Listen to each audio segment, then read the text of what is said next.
Welcome दोस्तों। इस video में बात करेंगे इस वक्त सोशल मीडिया पर क्या वायरल है। चमची ट्रेंड कर रहा है। चमची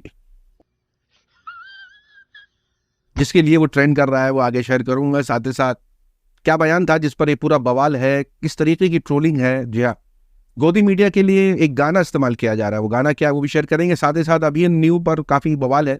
एक ट्वीट आया, जबरदस्त ट्रोलिंग चल रही है उनकी। दूसरी अपडेट कुछ इस हवाले से है, जहां गोदी मीडिया तक पहुंची तो होगी, खुद ही रिपोर्टिंग कर रहे हैं, वैसे वो पहुंची तो होगी, लेकिन कोई डिबेट नहीं होने वाली इस पर। ऐसी भी खबरें हैं जिस पर अनभक्तों को पता चल जाता कि दूसरे समुदाय से कोई ऐसा कर रहा था तो वो आग बगूला हो जाते हैं, लेकिन सन्नाटा है। समझ रहे हो? लेकिन हमारा काम तो एक्सपोज करना है, हमारा काम तो बताना है कि किस मुद्दे पर ये लोग नहीं बोल रहे, किस मुद्दे पर ये बोल सकते थे। आइए चलिए एक्सपोज करते हैं। लेकिन आगे बढ़ने से पहले आप सभी से गुजारिश के चैनल को सब्सक्राइब और रीच के लिए लाइक शेयर कमेंट करना ना भूला करें। मेहरबानी करके कर दिया करें। क्या कंजूसी है सब्सक्राइब करने में, मेरी समझ के परे है। और वो जो लाल वाला बटन है उसमें भूकंप लेके आओ या फिर भूचाल, मुझे नहीं पता, बस क्लिक हो जाना चाहिए। चलिए शुरू करते हैं आपके साथ सबसे पहली अपडेट चमची के हवाले से।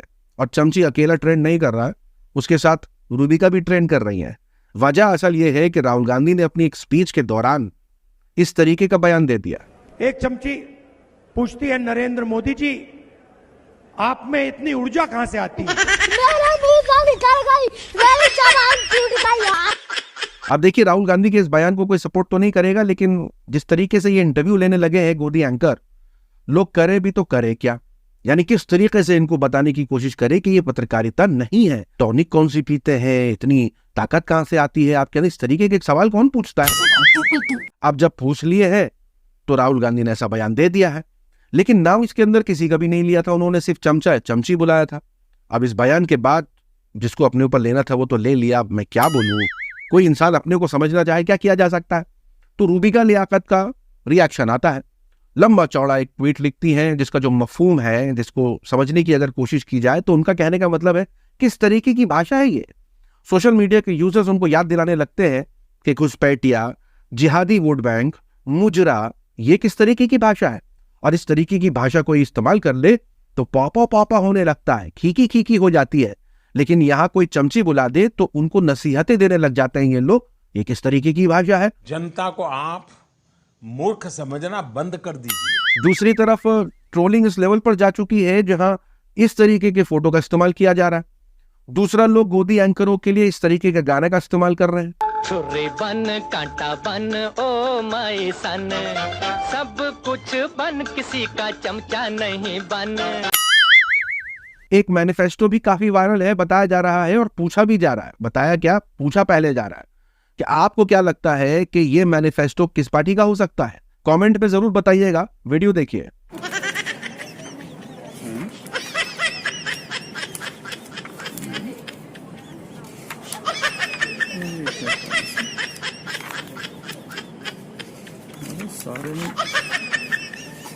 दूसरी तरफ अभी न्यू कुछ ऐसा लिख देते हैं जिसके बाद सोशल मीडिया पर जबरदस्त ट्रोलिंग हो जाती है। अभी न्यू कोशिश तो कर रहे थे ध्रुव को काउंटर करने की, वीडियो भी बनाई।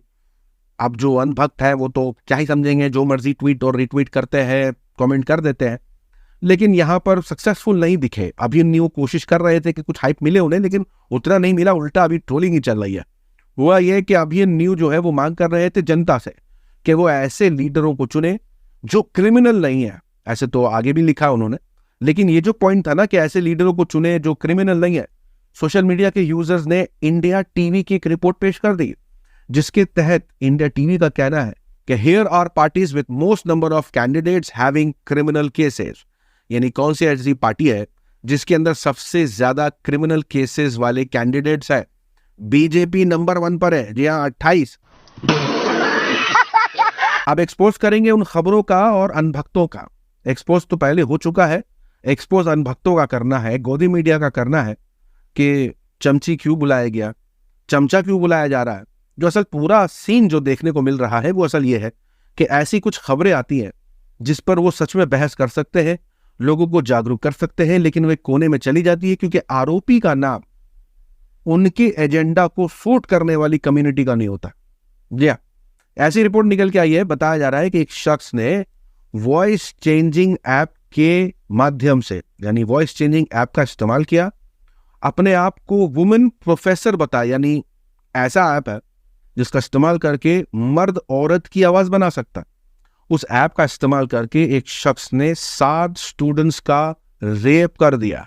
जिसने इस काम को किया है वो एक फॉर्मर मील वर्कर था, जिसने ऐप का इस्तेमाल करके एक कॉलेज की वुमेन टीचर की आवाज निकाल करके कॉलेज के स्टूडेंट्स को स्कॉलरशिप देने के नाम पर उनको एक जगह बुलाया और वहां उनका बलात्कार कर दिया। ये वॉइस में भी उसने बताया, यानी जिस महिला की आवाज बना करके ये शख्स कह रहा था, उसने स्टूडेंट से कहा कि एक लड़का मैं भेजूंगी, वो सारा मामला हैंडल कर लेगा, और वो वहां पहुंच करके रेप कर देता था। तो यहां इस तरीके की टेक्नोलॉजी का किस तरीके से इस्तेमाल हो रहा है। मैंने कल भी एक रिपोर्ट पेश करी थी जहां ध्रुव राठी की कॉल रिकॉर्डिंग बताते हुए वीडियो वायरल करी जा रही थी। तो एक तरफ तो प्रोपेगेंडा है ही, दूसरी तरफ क्राइम तक हो रहा है। अब ये जो खबर निकल के आई है ना, इसके बाद तो हंगामा हो जाना चाहिए था कि किस तरीके से एप्स का इस्तेमाल हो रहा है। अनभक्त बवाल मचा देते, लेकिन उन्होंने ये बवाल इसलिए नहीं मचाया, डिबेट इसलिए नहीं हो रही क्योंकि जो शख्स था उसका नाम ब्रजेश कुशवाहा है। जी हाँ, उनके एजेंडा को सूट नहीं करता, तो इस वजह से इस पूरे मामले पर सन्नाटा देखने को मिल रहा है। दूसरी खबर क्या है आपकी स्क्रीन पर, गाजियाबाद में मुरादनगर गंगा नहर पर एक मंदिर है। उस मंदिर के बाहर एक चेंजिंग रूम है, उसके ऊपर एक सीसीटीवी कैमरा लगा हुआ है। कैमरे का लाइव फीड महंत मुकेश गोस्वामी के मोबाइल पर आता रहता था। महंत के मोबाइल से महिलाओं के कपड़े बदलते हुए वीडियोस मिले हैं। जब ये जांच हो रही थी तो शुरुआती वक्त में लगभग 5 दिनों का डेटा बताया जा रहा था कि उसके अंदर है अभी भी सीसीटीवी में, और उसकी जांच होने लगी जहां महिलाओं के कपड़े बदलते हुए क्लिप्स जो हैं वो उसमें रिकॉर्ड थे। पता चलने लगा कि लगभग 2 दिन का डेटा तो रिकवर हो गया, जिसमें 75 महिलाओं के कपड़े चेंज करते हुए सीसीटीवी की रिकॉर्डिंग में सामने आए हैं। और इसका मतलब यह होता है कि महंत जो है वो अपने फोन में महिलाओं को कपड़े बदलते हुए देख रहा था, क्योंकि उसकी फीड जो है सीसीटीवी की लाइव वो उसके फोन में थी। और अभी तो ये रिपोर्ट निकल के आ रही है कि 320 महिलाओं की रिपोर्टें आ रही हैं कि 320 महिलाओं की क्लिप आ गई है। यानी पूरे 5 दिन का डेटा सामने आ गया है कि लगभग 320।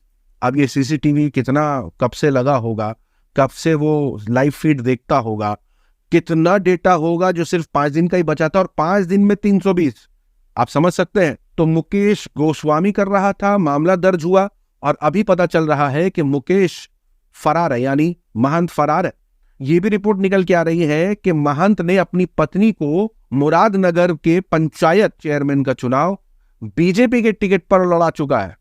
यानी बीजेपी के साथ भी संबंध बताए जा रहे हैं कि किस तरीके से एक महंत सीसीटीवी कैमरे के माध्यम से महिलाओं को कपड़े बदलते हुए अपने फोन में लाइव देखता था।